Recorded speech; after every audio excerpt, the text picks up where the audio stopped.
You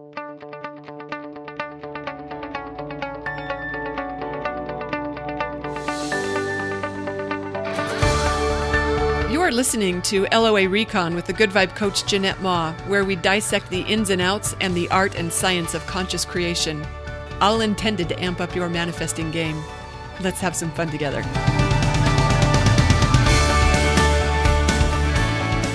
Thanks for tuning in for another episode. I feel like I'm back in a good publishing groove again. Feels good to be flowing some good vibes again. Thanks for being patient with me while I got here. So I wanted to share a couple thoughts today about a new practice I've been embracing, saying yes to it. Earlier this spring, I resisted some things that were happening that at the time I was interpreting as loss. And that vibration of loss, that really felt like the theme of what was happening. It was loss. It snowballed like I couldn't even believe. I think it probably started with I was not even the adoption of my kittens. I was anticipating my foster kittens getting adopted, which, look, intellectually, I know that's good news. That's how it's supposed to work. That's what we want to happen. That's what I intend to happen. Fabulous homes for everyone. But I still really feel the loss of it when they're gone. And I think that's probably where it started. And that vibration of loss, it got out of control in ways that I am not going to go into detail about. But it was crazy how many loved ones made their exit with no warning. Just, I was going to say out of the blue, but we know it's not out of the blue. It's all vibrational. So I can't say it was crazy because it made perfect law of attraction sense. And I experienced it as devastating. I did not enjoy it one little bit. So after a couple rounds of it, where it just kept getting worse each time, I realized I got to pull the plug on this vibration. I have to stop resisting what I don't want and instead start saying yes to what's showing up. I got to stop pushing against these things that I think shouldn't be happening. I wanted to be able to see things unfolding in a different light instead of concluding that this is unwanted or it's bad or wrong or shouldn't be happening. I wanted to be able to say yes to it, to embrace it, even to welcome it into my life, maybe even to be excited about it. That seemed like a big stretch, but I knew I needed to change my focusing routine because I was not having a good time. So my practice was that no matter what showed up, I would say yes to it. I would treat it all like it was good news, like it was something that I was happy to welcome to my world.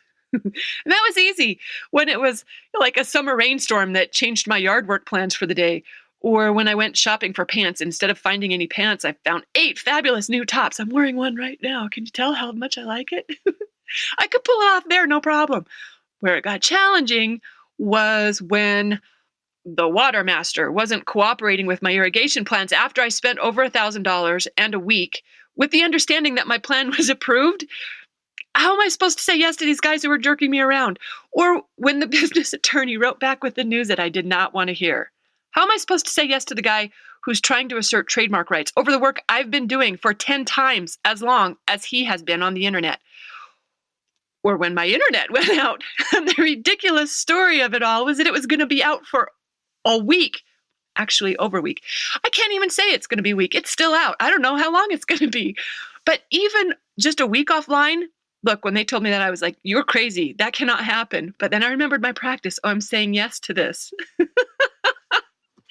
I'm supposed to embrace this like it's good news because I know that if I keep resisting things, if I have to find a way to stop this feeling, this vibration of things not going my way or feeling defeated or that I was losing everything. Because when I do that, my vibrational instruction to the universe says, mess up everything you can for Jeanette. That's her instruction for the day. So I said yes to being offline. Well, I said yes to being offline at home. What I did do was go to the local cafe for internet access once a day. I didn't do it on the first day. I held out for a couple of days before I realized I'm going to have to leave the house for internet just to take care of essential business. And guess what's happening there at that cafe where I get Wi-Fi? Life is getting even better because that's what it does when we learn to manage our focus. I'm meeting people I wouldn't have met otherwise. I'm learning where there are hiking trails that I didn't know about. I'm hearing stories from people. Oh, this is Merlin, come back. I'm hearing stories from folks that are making my life better. I'm meeting some handsome men and lovely women too, and girls and boys. I'm meeting everyone. because I'm going there with Harvey. And Harvey, my new puppy, he's like a people magnet. I'm eating food I wouldn't have eaten otherwise. And of course, it's fabulous.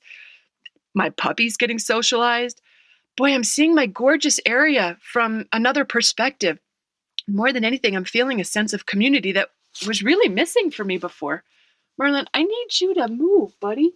This is not the time for making noise. No, you come sit here in my lap. Yeah, I'll pet you right here.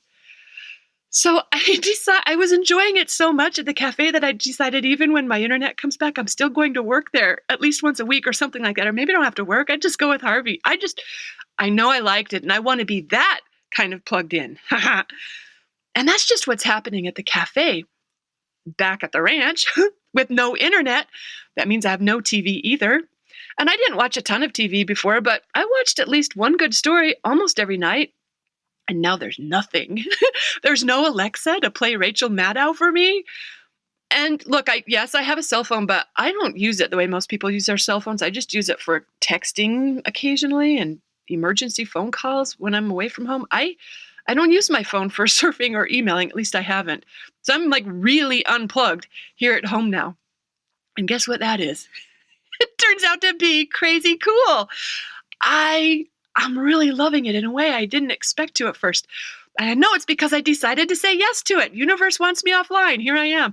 So I feel like now I've got evenings. I didn't really have evenings like the way I have them now.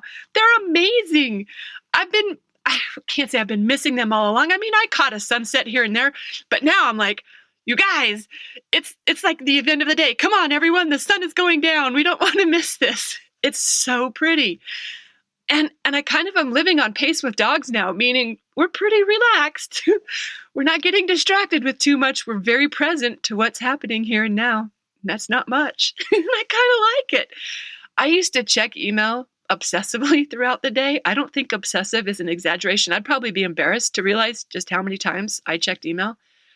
And I've gotten, in the past, I was already getting better about not just mindlessly scrolling on social media, but that's completely out the window now. And guess what? I don't miss it at all.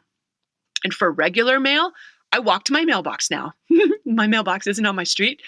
And instead of just waiting to pick up the mail next time I'm driving by, it turns out to be a fun thing to walk to it, walking down my street, noticing things I didn't notice before, and talking to people I never talked to, and meeting dogs that I wasn't talking to before, or wasn't meeting before. Zoe, she's a hoot. But, oh, you know what I did? It reminds me of a book I just finished, Lost Connections by Johann Hari, I think is his name. It's about depression and more effective ways of addressing it than just pharmaceutical prescriptions that many doctors are relying on. And he talks in that book a lot about connection, specifically the differences between online connections and real life face-to-face connections. And I'm finding now, without those online connections, that my real life connections are getting much enhanced without the internet at home. And you know what? Speaking of books, let me tell you this. I'm making progress through my reading pile like I have never seen before. That's really cool too. And sometimes I do wonder what's going on in the world. Is there something I need to know about? But it turns out that life is pretty good when you don't know everything that's happening. You can kind of make it up yourself. When you wonder what's happening, you can decide for yourself. So I'm imagining that everyone else is thriving as much as it feels like I am now. And I know a lot of people always told me that life's better without being so plugged into the news and social media and such. And I thought, well, that's fine for you, but I'm not really bothered by the news. And news is fine if you're the sort of person who likes it. And sometimes I am that person, but I'm learning that I'm not always that person, apparently. I mean, I knew how to not take the news too seriously. I could most of the time shrug my shoulders and say, we'll see, whenever it looked like something bad was happening. But I'm finding life is really good without the news, too.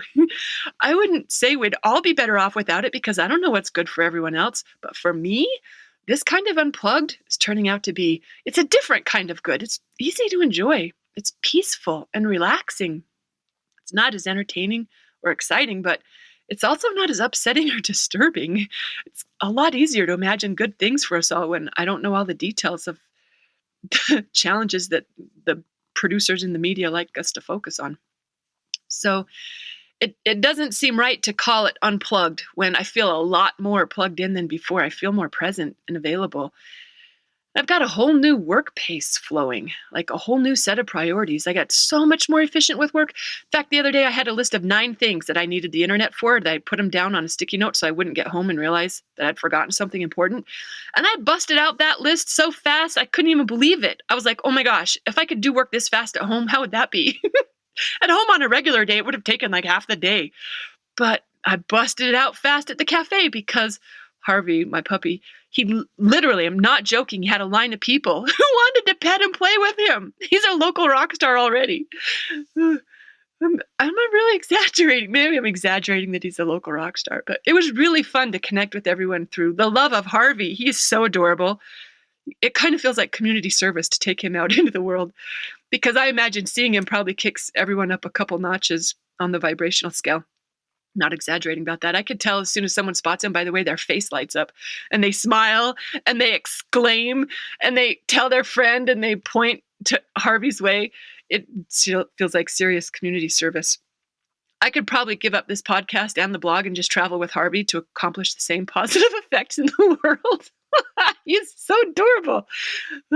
Okay, my point is, this is just from saying yes to one thing that I didn't want. One thing that everyone told me was super easy to fix if I would just go do this and that and the other. Everyone had a plan for how I could get connected again, none of which sounded joyful to me. So I didn't do it, because I know if it doesn't sound joyful, then that means inner guidance wouldn't be going along for that ride. And I don't like to ride without guidance. Nothing good ever happens when I do that. So all these gifts I would have missed. These aren't just one time, like just enjoy it once gifts. These are game changers as to how I'm going to conduct myself and my life afterward. At least that's my plan. I think I'm not going to revert to my old ways, but maybe my internet provider is making sure of that by not restoring me too soon. He wants to make sure my habits are truly changed before I'm connected again. I don't know. But I do know that when I woke up today, and I realized it's yet another day without internet, when I was certain it was going to be restored by now, it was a lot easier today to shift my grumbling complaint to a yay, no internet.